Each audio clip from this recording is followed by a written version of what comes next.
Kimlarga ishonib, kimlarga ishonmaymiz? Yaqinqi vaqtlarda vatandan yangi chiqqan ba'zi Uyg'urlarning paydo bo'lishiga ergishib, tabiiy holda vatandan yangi chiqqanlarga ishonishga bo'lamdi degan savollarmi o'tirib qo'yilishga boshladi. Bu oddiylik qilib, ishonishga bo'ladi yoki ishonishga bo'lmaydi deb javob bergan bo'lgan savol emas.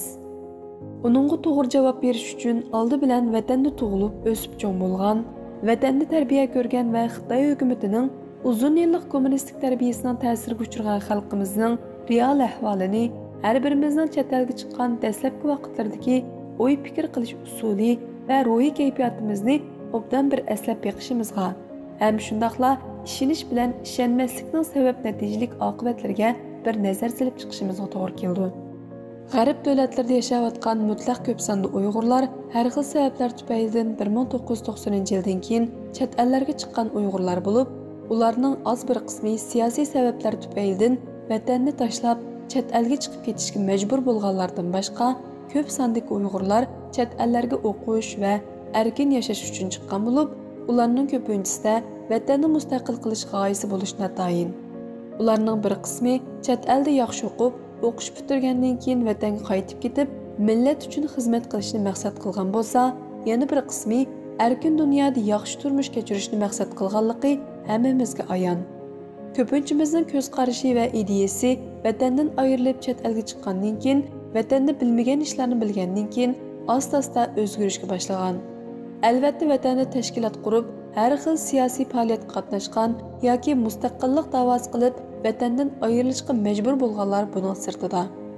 Biz ayni vaqtda chet elga chiqishga qanchalik tashna bo'lgan bo'lsak, Xitoy pasport olishga qanchalik tirishchanlik ko'rsatgan va uninglik uchun izdimagan tonish bilishlarimiz qolmagan bo'lsa, 6-7 yillik irqiy qirg'inchilikni boshdan kechirib, uningdan saq qolgan Uyg'urlarning chet elga chiqib ketishga qanchalik tashna ekanligini tushunib yetish unchalik qiyin bo'lmasa kerak. Ular u zulmdan balduroq qutulib, erkin dunyoning havosidan erkin nafas olish uchun qo'ldan kelishcha tirishchanlik ko'rsatishi, Xitoy hukumatiga har xil va'dalarni berishi va hukumatning talablariga ko'nishi mumkin. Chunki unda qilmasa, ularning pasport olib, chet elga chiqish asosan mumkin emas. Xitoy hukumati ularni o'zining tashviqoti uchun vosita qilib ishiltish maqsadida ularning chet elga chiqishiga ruxsat qilgan bo'lishi mumkin. Ammo undaq deganlik ular cho'qim Xitoy hukumatiga ishlaydigan xoinlar deganlik emas. Menga suyulib ketganlar balkim Xitoy hukumatiga sadoqatmanlik bilan ishlashi mumkin. Ammo xili ko'p sonda bir qism kishilar masalaning mohiyatini to'liq tushunmaganligi yoki chet elga chiqish uchun boshqa chorasi yo'q, Xitoy hukumatining talablariga ma'qul bo'lgan bo'lishi mumkin. Masala, biz ularni Xitoy tarafga ittirimizmi yoki o'zimiz tarafga tortimizmi deganlikda. Hammamizga ma'lum bo'lgandek, mayli turk tillik davlatlar bo'lsin yoki musulmon davlatlar bo'lsin, hatto Afrika va Latin Amerikasidagi kichik davlatlar bo'lsin, Xitoy hukumati ularni bek yaxshi ko'rganligidan ularni yonlarga tortib, ularga bekordan pul berayotmaydi. Balki butunlay o'zlarining manfaatini ko'zlab shunday qilyotidi. Albatta Xitoy hukumatiga yaqinlik qilayotgan va Xitoy hukumatining siyosatini qo'llayotgan davlatlarmi o'zlarining davlat manfaati yoki o'zlarining ko'zlagan maqsadiga yetish uchun shunday qilyotidi.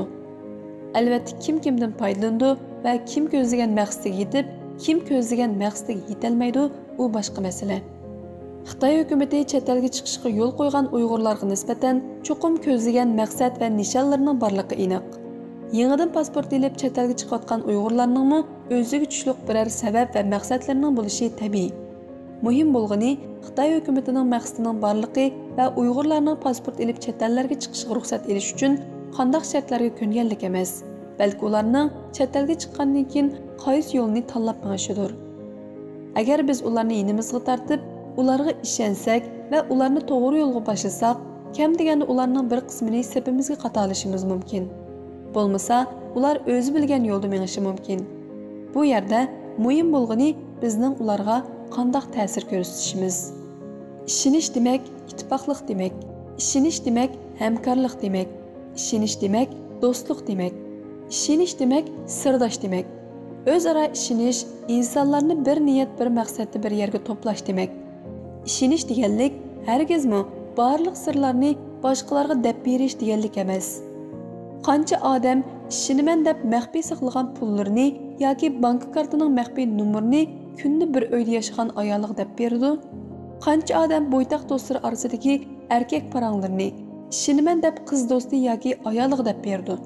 Qancha inson ishinaman deb ayol orasidagi jidalni yoki jidalning sababini o'z bolasiga yoki do'stlariga so'zlab yuriydi. Albatta shunday qilganlar bo'lishi mumkin. Ammo ko'pincha odam unda qilmaydi. Bu yerda deyilmoqchi bo'lgani ishinish degan mutlaq bo'lmaydi. Uning bir doirasi va darajasi bo'ladi. Ishongan odamlarga nimin deb nimin demaslik odamga qarab farqli bo'ladi. Ishonmaslik insonlar orasidagi musofani uzoqlashtiradi. Ishonmaslik insonlar orasidagi munosabatni yiriklashtiradi va buzadi. Ishonmaslik birlik, ittifoqlikqa to'salg'i bo'ladi, kuchni ojizlashtiradi. Vatandan yangi kelganlarning hammasining ishonchsiz yoki xoin bo'lishina tayin. Biz ularga ishonamiz deb, ularga hamma maxfiyatligimizni deb berishimiz natayin. Vatandan yangi chiqqanlarning hammasiga oddiylik qilib ishonish yoki ishonmaslik muomalasida bo'lmay, yoki ularni bir tayoq daydab, ishonchsiz yoki xoin qatoriga chiqarib etmay, ularga sovuqqonlik bilan muomala qilishimiz, konkord insonlar va ularning ahvoliga qarab, ularni yinimizga tortib, ularga vatanda yuz berayotgan fojialarning siyosiy arq ko'rinishi va mohiyatini tushuntirishimiz, ularga vatanparvarlik va milliy ruh to'g'risidagi tarbiyani kuchaytirishimiz kerak. Hamma odamning o'ziga ko'ra bir to'g'ri xatolik o'lchami bo'ladi. Hamma odamning aql parasti, ko'rgan tarbiyasi va qimmat qarashi farqli bo'lg'achqa, ularning o'ylash, tafakkur qilish usuli va to'g'ri xatolik o'lchami farqli. Birimiz to'g'ri deb bilgan ish yana birimizga nisbatan to'g'ri bo'lmasligi mumkin. Undan boshqa oyoqning qandoqligini put biladi degandek, har bir insonning konkret ahvoli farqli. Biz bexatar davlatga chiqib olib, o'zimizning to'g'ri xatolik o'lchamimizga tayinibla, yangidan chet elga chiqqanlarning hammasini bir tayoq bilan haydab, ishonchsizlar qatoriga chiqarib etsak, to'g'ri bo'lmaydi. Agar biz bu ishlarga sovuqqonlik bilan muomala qilmasak, Xitoy hukumatining depiga usul o'ynab qolamiz. Xitoy hukumati buninglik bilan bir chalmada ikki paxtak so'qishi bizni o'zaro ishonmaydigan yoki bir-birimizdan gumonlanadigan qilib, o'zimizning yig'ida o'zimizning go'shini qo'rishi mumkin. Agar bir millat ichida insonlarning o'zaro gumon qilishi ig'irlashsa yoki o'zaro ishonchisi vayron qilinsa, u millat hargizmi bir to'plum holatda kuchlanolmaydi.